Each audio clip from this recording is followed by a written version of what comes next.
Okay, this is Night Shift for cello. I'm going to talk through a few of these sections and go through them before I play through the entire song for you. So we're going to jump ahead and look at the section between 6 and 14. This is where you have the melody with the violas. You guys are playing up higher than they are, so you will be shifting, whereas they're going to be lower on their instruments with some extensions. So we start in measure 6, and what you have to be careful of here is, although we're in first position, you have to watch the bowing. So you'll have 2 notes slurred, 2 separate. Slurred, slurred. So you want to make sure you pull a little bit more bow in that slur. That brings us to measure 7. The next note is an E, so we're going to go to first position. So past your 4th finger, you have another tape. Move your first finger there. Then you lift. Now we're in measure 8. We're still in 4th position, but again, watch this bowing pattern. Slur, separate. Now in measure 9, we start in 4th position. And then you immediately move back to first position. All 4 fingers. When you move back, make sure you have all 4 fingers in place. Measure 10.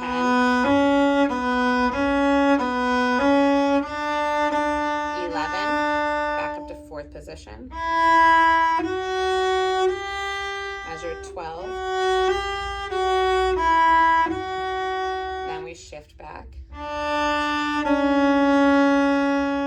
So that whole section from 6 to 14, just without pauses, still a little bit slower.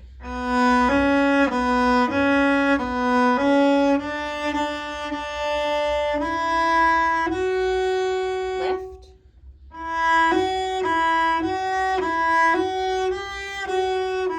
Shift back. Shift up.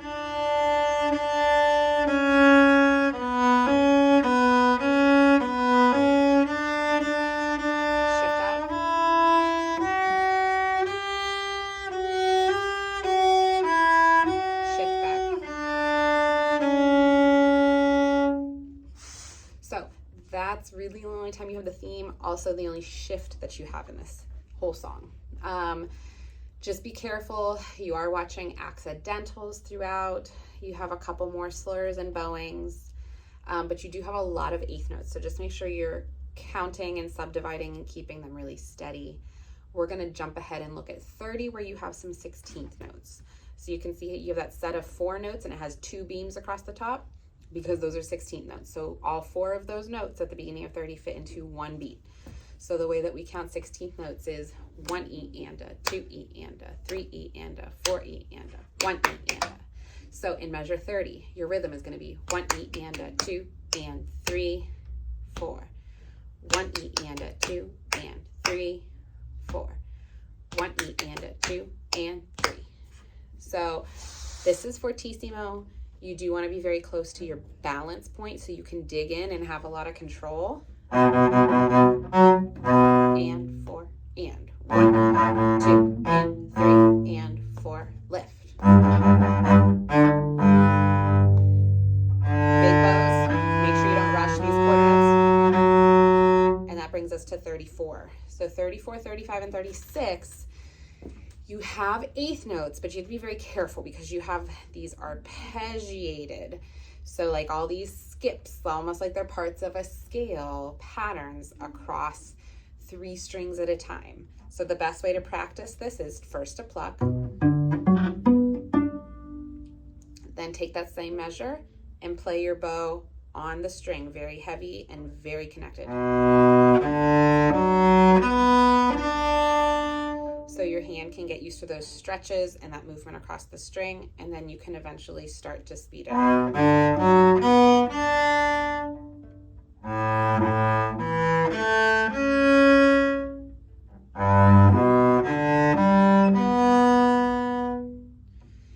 Then we get to 37 and you have a whole measure of rest. Here the first violins and I believe the violas come in, and they have the same pattern that you're going to play in 38. So in 38 you see those quarter notes, but they have 2 slashes through them.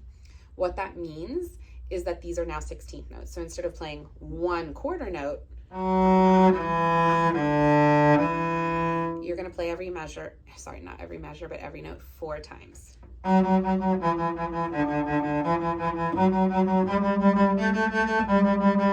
you have to make sure you're keeping that beat and thinking 1 E and a, 2 E and a, 3 E and a, 4 E and a.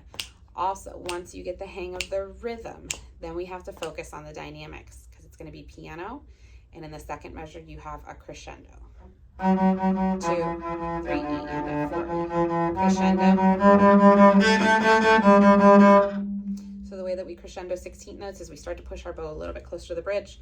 We do use a little bit more bow and just a lot more speed. You don't want to use too much weight because we're not using a lot of bow, and you don't want it to crunch. So I'm now going to go back all the way to the beginning, play all the way through for you. Still a little bit slower speed than we'll play for the concert, so you can follow along and practice along. 1, 2, 3, 4.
One, two.